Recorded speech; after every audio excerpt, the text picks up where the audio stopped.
Good morning, students.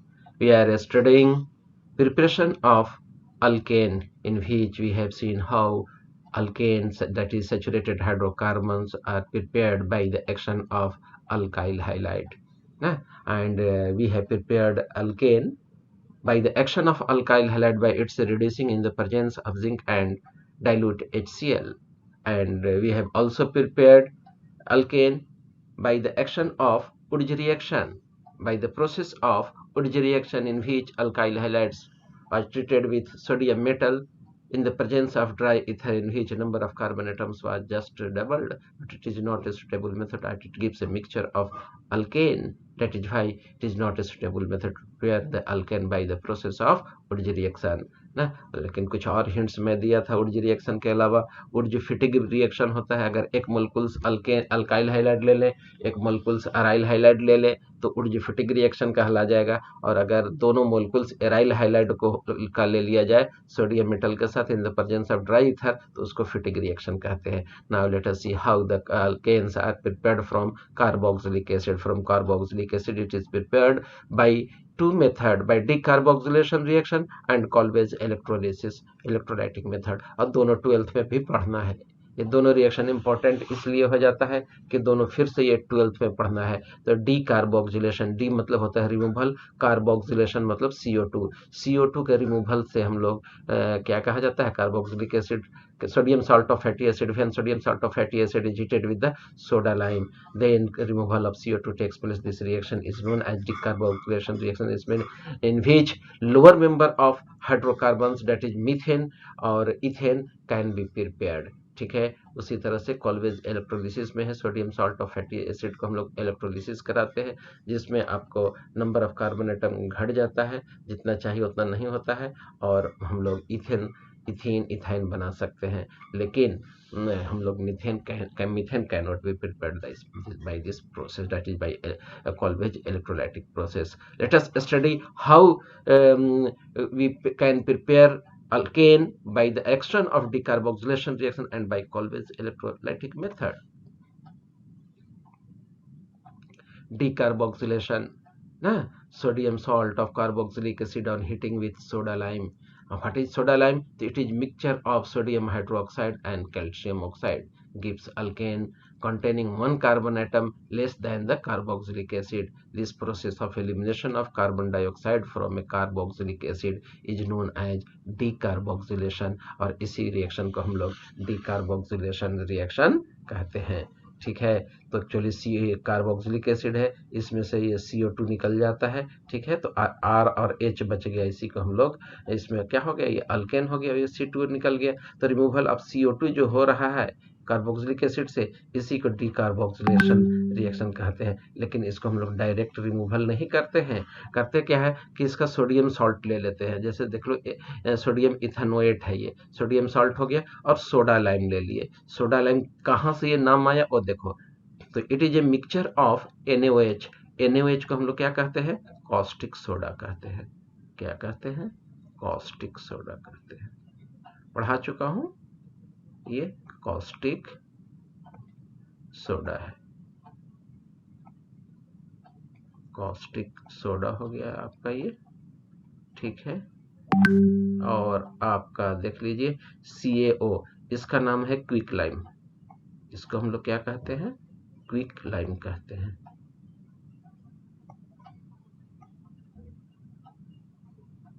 Quick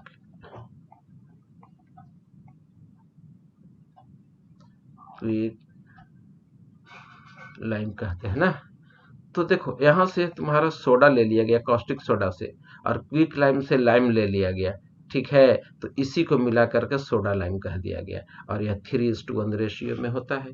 ठीक है, तो इसमें होता क्या है, एक्चुअली रिएक्शन में टेक पार्ट जो करता है वो कॉस्टिक सोडा ही करता है। जैसे यहाँ पर CH3COO हो गया, और यहीं पर हम लोग का कॉस्टिक सोडा काम करता है। यहाँ पर हो गया NaO, और ये हो गया आपका H।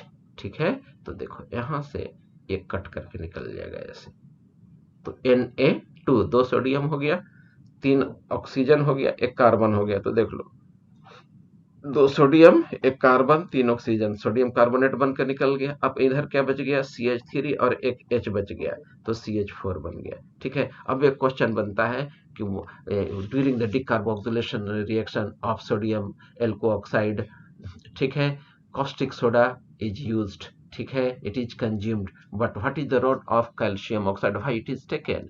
एक्चुअली सोडियम हाइड्रोक्साइड को देखोगे तो ये बतासा की तरह होता है, ठीक है, और बहुत स्मूथ होता है, सोप इट इन टच होता है, वैसे तो सोप इन टच होगा ही, लेकिन यह हाइग्रोस्कोपिक नेचर का होता है।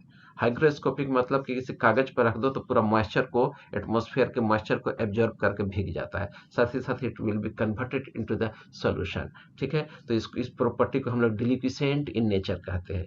NaOH इज कॉस्ट, ये हाइग्रोस्कोपिक और हाइड्रोस्कोपिक। व्हाट इज हाइग्रोस्कोपिक और hydroscopic? It is tendency of a chemical substance which absorbs moisture from the atmosphere, तो इसी को हम लोग हाइड्रोस्कोपिक या हाइग्रोस्कोपिक कहते हैं। और यहाँ पर हम लोग ले लिए कैल्शियम, हाँ, तो and it is converted into the solution. This property of caustic soda is known as, क्या कहा जाता है, डिलिक्विसेंट इन नेचर। और यही वजह है कि दोनों प्रॉपर्टी के चलते रिएक्शन पर असर पड़ेगा। That is why calcium oxide, that is quicklime, is taken to destroy, to overcome the property of the caustic soda which is hygroscopic and delicescent in nature, that is why calcium oxide is taken।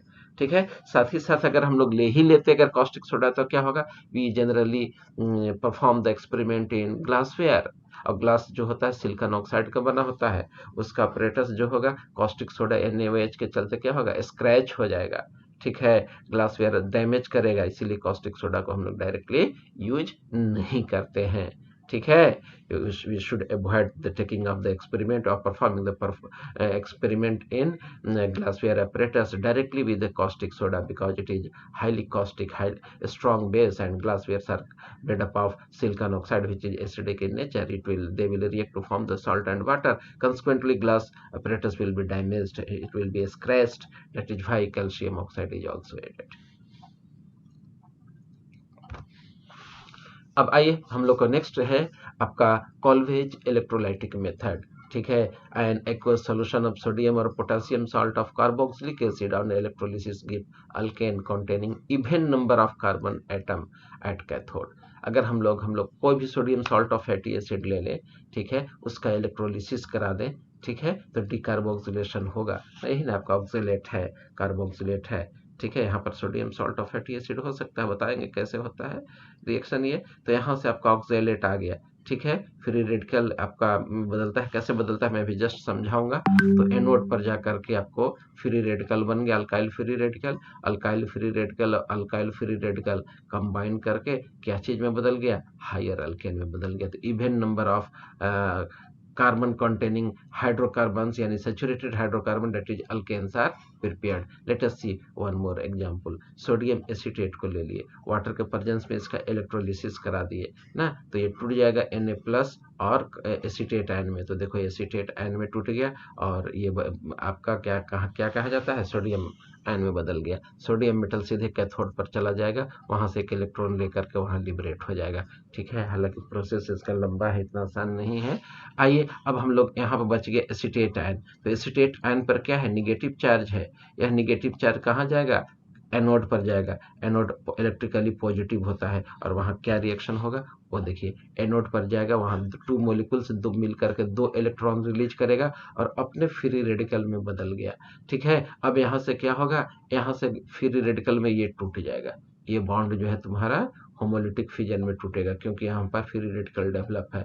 तो ये अपना अपना electron दोनों carbon लेकर के चला जाएगा, ये कार्बन अपना इलेक्ट्रॉन ले लिया, ये कार्बन अपना इलेक्ट्रॉन ले लिया, तो अपना फ्री इलेक्ट्रॉन और ये इलेक्ट्रॉन मिल करके CO2 में बदल गया ये। ठीक है, अब ये CH3 दो ठो है, दोनों पर फ्री रेडिकल है, ये फ्री रेडिकल और ये फ्री रेडिकल मिल करके इथेन बना दिया। तो even number carbon containing alkane मिल गया आपको। अब कैथोड है, वाटर भी इलेक्ट्रोलाइज कर जाता है, एक इलेक्ट्रॉन लेकर के OH- में बदल जाएगा, एक फ्री रेडिकल मिलेगा।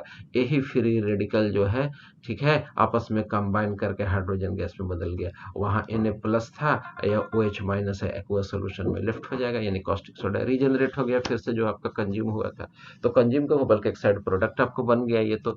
ठीक है, तो यहाँ पर methane can not be prepared by this method. बता सकते हो कि मीथेन हम लोग क्यों नहीं बना सकते हैं? देखो मीथेन बनाने के लिए हम लोग को क्या करना होगा, सोडियम फॉर्मेट लेना होगा। क्या लेना होगा, सोडियम फॉर्मेट लेना होगा। देखो N है सोडियम फॉर्मेट, ठीक है। अब इसका इलेक्ट्रोलिसिस करा दो तो ये प्लस है, ये माइनस है, ठीक है। ये टूट जाएगा, ये पोर्शन आपका क्या होगा, वो देखो HC डबल बॉन्ड O, ये हो गया O माइनस प्लस, Na अलग हो गया आपका, ठीक है। अब आ जाइए यहाँ से, ये चला जाएगा एनोड पर, तो एनोड पर जाएगा तो क्या होगा, वहाँ दो मोलिकुल्स मिल करके, ठीक है, ये वाला दो मोलिकुल्स मिल करके क्या कहा जाता है आपका, यहाँ पर फ्री रेडिकल में ब्रेकअप कर जाएगा। ये फ्री रेडिकल में ब्रेकअप करेगा तो दो हाइड्रोजन फ्री रेडिकल मिल गया, और CO जो तो था आपका एक ऐसे था डबल बॉन्ड के साथ, एक ऑक्सीजन है, ये एनोड पर जाके इलेक्ट्रॉन लूज करके फ्री रेडिकल में बदलेगा। यहाँ पर ये फ्री रेडिकल हो गया तो ये फ्री रेडिकल मिल करके डबल बॉन्ड बना दिया, यानी 2CO2 में बदल गया, और ये दो फ्री रेडिकल मिल करके हाइड्रोजन गैस बदल गया। तो अगर सोडियम फॉर्मेट लेते हैं तो हाइड्रोजन गैस और कार्बन डाइऑक्साइड ही मिलता है, मीथेन मिलता नहीं है। That is why we can not prepare methane. Methane के हम लोग कम से कम इथेन से बना सकते हैं। कम से कम ऐसा कार्बोक्सिलिक एसिड ले जिसके पास दो कार्बन हो, और दो कार्बन बनाने से हम लोग को इथेन बन रहा है, मीथेन नहीं बन रहा है, इसीलिए methane can not be prepared this method. But when sodium format is taken, it will give hydrogen gas and carbon dioxide, methane will not be formed. आइए, हम लोग का प्रिपरेशन खत्म हो गया, अब हम लोग प्रॉपर्टीज पढ़ने जा रहे हैं अल्केन का। और किसी भी चीज का, किसी भी कंपाउंड का दो तरह का प्रॉपर्टी होता है, फिजिकल प्रॉपर्टी और केमिकल प्रॉपर्टी। अब हम लोग फिजिकल प्रॉपर्टी पढ़ेंगे। मीथेन आपका, ये अल्केन जो है से क्या है, तो नन पोलर है। कैसे नन पोलर होता है वो देखो।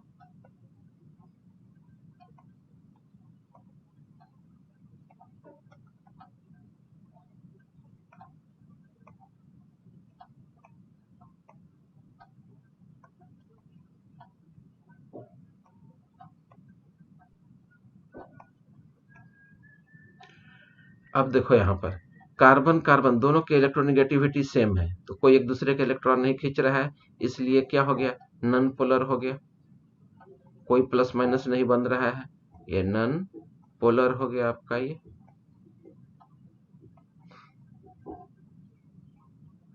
अब आ जाओ, कार्बन और हाइड्रोजन में इलेक्ट्रोनेगेटिविटी डिफरेंसेस बहुत कम है, 0.001 का है ना। Therefore it is almost non polar.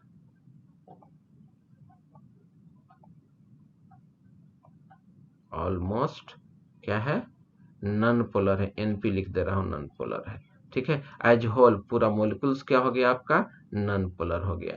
जब नन पोलर हो गया तो केमिकली क्या हो जाएगा, ये इनएक्टिव हो जाएगा। और जब केमिकल रिएक्शन जल्दी इस पर नहीं होगा तो इसी को हम लोग कहते हैं पैराफिन। पैरा मतलब होता है लेस रिएक्टिव, पैराफिन, ठीक है। इसीलिए अल्केन को हम लोग पैराफिन कहते हैं। Alkanes are almost non polar molecules and therefore the molecules are held together only by weak van der Waals forces. The weak van der Waals forces depend only upon the number of carbon atom, ठीक है, and also upon the size and structure of the molecule, ठीक है। और इसमें सिर्फ Wick van der Waals forces ही लगते हैं।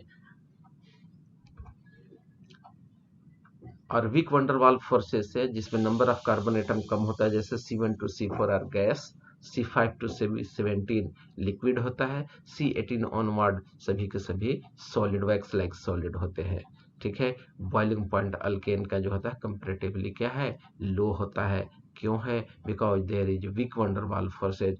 क्यों विक वंडरवाल फोर्सेज है, because alkanes are non-polar. Why these are almost non-polar? Because of the electronegativity between two carbon atom is almost negligible. Differences is zero.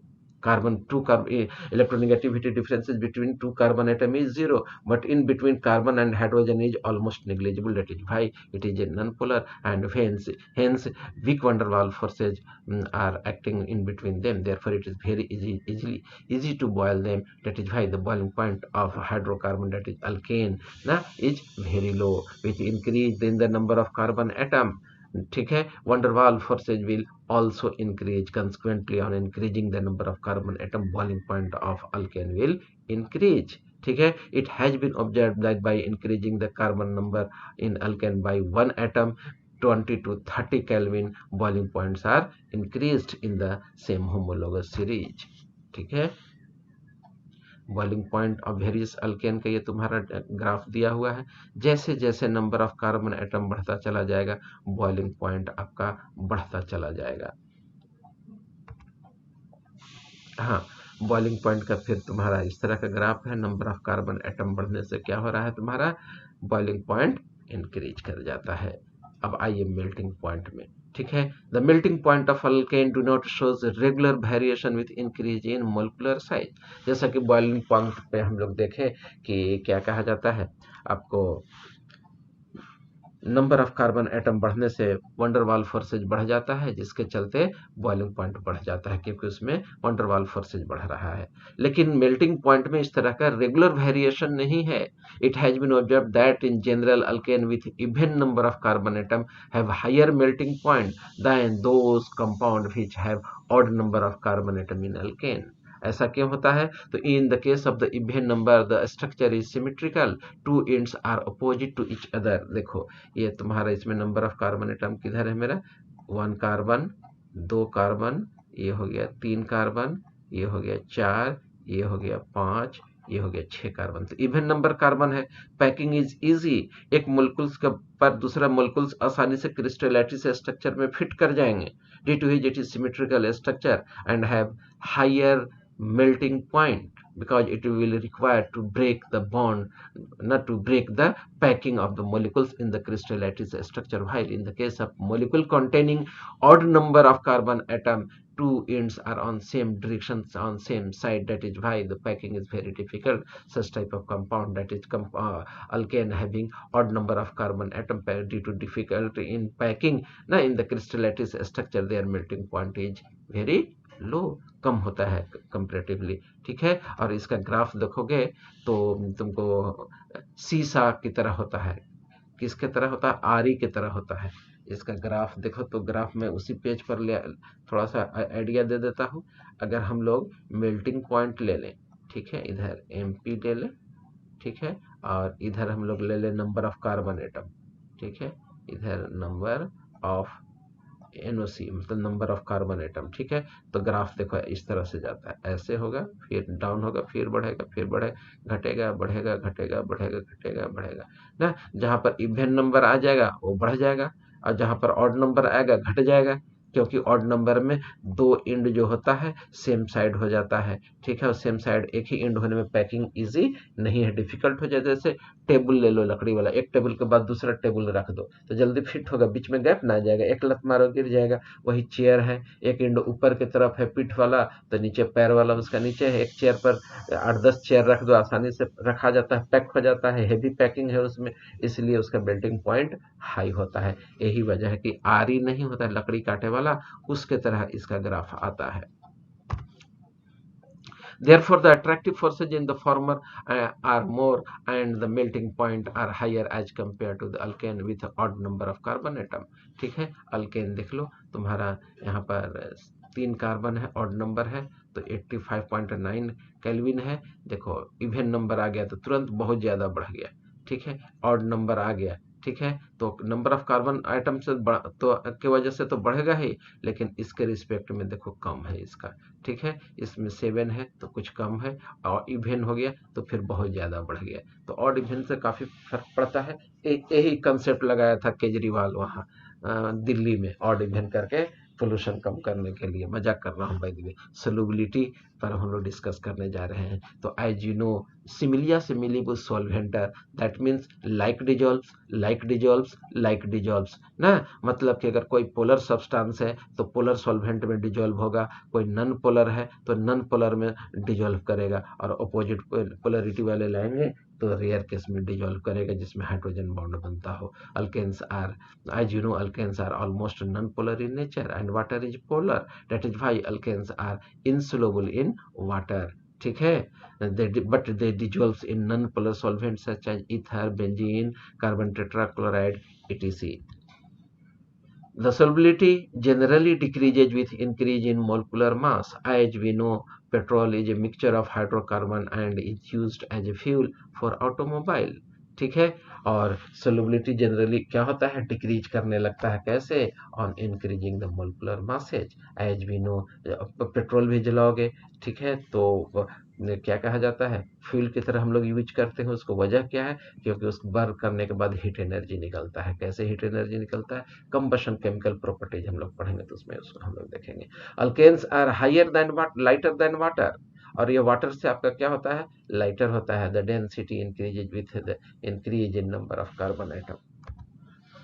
आइए दूसरा प्रॉपर्टी, जब हम लोग केमिकल प्रॉपर्टीज पढ़ने जा रहे हैं, और केमिकल प्रॉपर्टीज में सब्स्टिट्यूशन रिएक्शन है, और सब्स्टिट्यूशन रिएक्शन हम लोग पहले बहुत पहले पढ़ चुके हैं ना. एक सब्स्टिट्यूशन रिएक्शन जैसे हम का डेफिनेशन दिए थे कि that chemical reaction which atom और groups are replaced by another atom और ग्रुप्स. और ये हम लोग का एक तरह का सब्स्टिट्यूशन रिएक्शन पढ़े थे, न्यूक्लियोफिलिक सब्स्टिट्यूशन, इलेक्ट्रोफिलिक सब्स्टिट्यूशन. ठीक है, और न्यूक्लियोफिलिक में भी दो तरह का देखे थे, SN1 और SA2. और नेक्स्ट टाइप का हम लोग देखे थे कौन, फ्री रेडिकल सब्स्टिट्यूशन. तो आपको यहाँ पर जो सब्स्टिट्यूशन का एग्जाम्पल हाइड्रोकार्बन में मैं देने जा रहा हूँ, वो फ्री रेडिकल सब्स्टिट्यूशन होता है. इसकी चर्चा मैं पहले ही कर चुका हूं कि कहां पर इलेक्ट्रोफिलिक सब्स्टिट्यूशन होगा, कहां पर न्यूक्लियोफिलिक सब्स्टिट्यूशन होगा, और कहां पर फ्री रेडिकल सब्स्टिट्यूशन होगा. तो अल्केन में फ्री रेडिकल सब्स्टिट्यूशन होता है. Electrophilic substitution is the characteristic feature of benzene ring, यानी एरोमेटिक कंपाउंड का कैरेक्टरिस्टिक फीचर होता है. क्यों, because of the presence of 3 pi bond which increases electron density at benzene ring, that is why it favors attack of electrophile, यानी कि electrophilic substitution reaction वहां पर होगा. न्यूक्लियोफिलिक सब्स्टिट्यूशन जनरली आपको क्या कहा जाता है, अल्काइल हाइलाइड वगैरह में हम लोग पढ़ते हैं.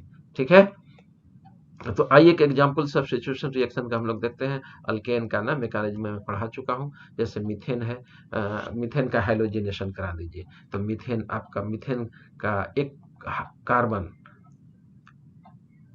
देखिए यही ना है आपका, एक हाइड्रोजन और एक क्लोरीन दोनों निकल गया, HCl बन गया, और इसके जगह पर एक क्लोरीन लग गया, क्लोरोमीथेन बन गया. अब इस क्लोरोमीथेन ले लिए, फिर क्लोरीन ले लिए, यहाँ से एक क्लोरीन और यहाँ से एक हाइड्रोजन निकाल दिए, HCl साइड प्रोडक्ट निकल गया, CH2Cl2 बन गया, डाइक्लोरोमीथेन बन गया. डाइक्लोरोमीथेन को ले लीजिए तो यह ट्राइक्लोरोमीथेन यानी क्लोरोफॉर्म में बदल जाएगा, और फाइनली कार्बन टेट्राक्लोराइड बन जाता है, जिसमें मैं पढ़ा चुका हूँ कि क्लोरोमीथेन का परसेंटेज ज़्यादा होता है और कार्बन टेट्राक्लोराइड का परसेंटेज कम होता है. ऐसा क्यों होता है, because of the presence of only hydrogen in methane, addition of, मतलब substitution of hydrogen is very easy. ठीक है, and chlorine is attached there, but when one chlorine is present it will oppose the attack of another chlorine atom. That is why further substitution by chlorine is not easy. It is found that the rate of reaction of alkane with halogen is, सबसे ज़्यादा आपको fluorine का होता है, तब chlorine का होता है, तब ब्रोमीन का होता है, तब आयोडीन का सब्स्टिट्यूशन होता है. उसी तरह अगर कोई अल्केन है और उसमें हाइड्रोजन पढ़ा चुका हूँ मैं, 3 तरह का होता है, 3 डिग्री, 2 डिग्री, 1 डिग्री. तो सबसे ज़्यादा substitution 3 degree carbon, 3 degree hydrogen का होगा, तब 2 डिग्री का होगा, तब 1 डिग्री का होगा. ऐसा क्यों होता है, तो ये 3 डिग्री हाइड्रोजन पर इलेक्ट्रॉन डेंसिटी ज़्यादा होता है, वहाँ पर सब्स्टिट्यूशन आसानी से होगा. फ्री रेडिकल जो होगा 3 डिग्री कार्बोकटाइन मोर स्टेबल होता है, तब 2 डिग्री स्टेबल होता है, तब 1 डिग्री स्टेबल होता है. इसीलिए ऐसा ऑर्डर है.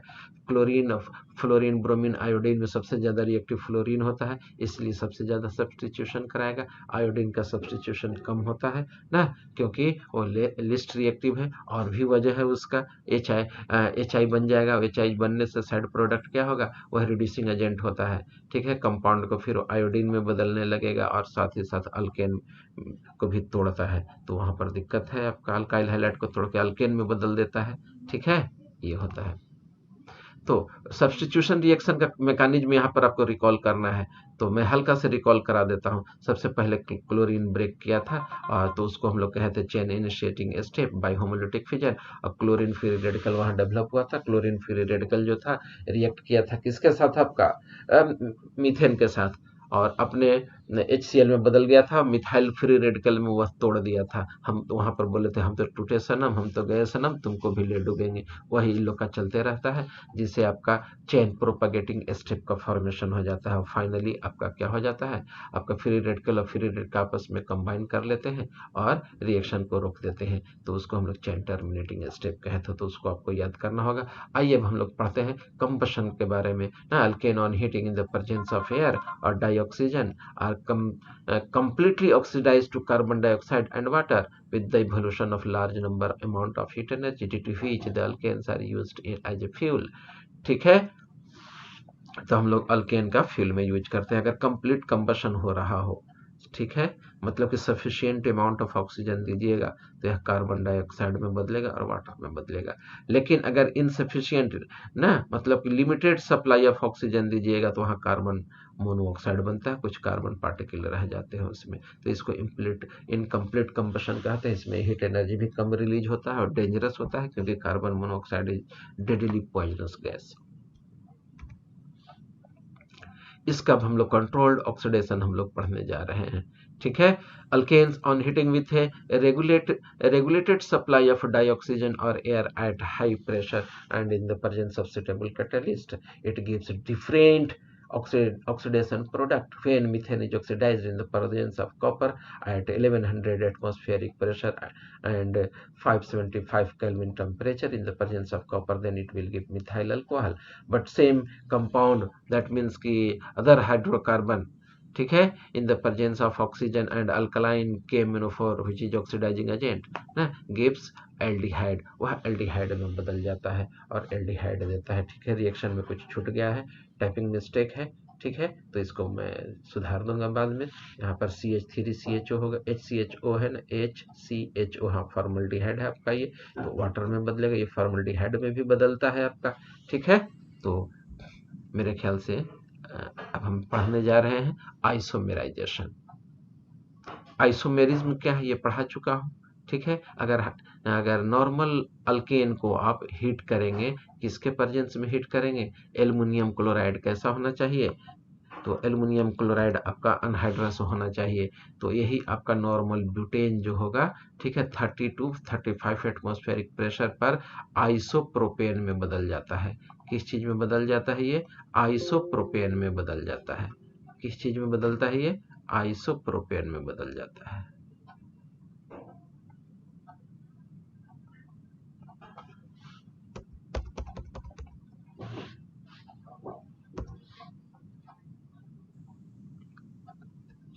ना, तो वहां पर आपका मिस्टेक था, थोड़ा सा टाइपिंग मिस्टेक।